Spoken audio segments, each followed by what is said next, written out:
மீனாட்சிதான் காஞ்சி காமாட்சிதான் மஞ்சள் தினம் பூசும் முகம் தெய்வீகம்தான் தென்னாடுதான் பேசும் கண்டாடுதான் காக்கும் குணம் நாளும் அந்த பெண்ணோடுதான்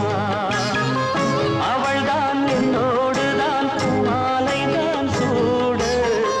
அழடா எங்கே அந்த பெண்தான் என்று தேட என்னை தேடி சிந்து பாடி சொப்பனத்தில் வந்தாளே அம்மன் கோயில் தேரழகு ஆயிரத்தில் ஓரழகு நாணமுள்ள கண்ணழகு நான் இருக்கும் பெண்ணழகு என்னுடைய கற்பனையே வந்து நிற்கும்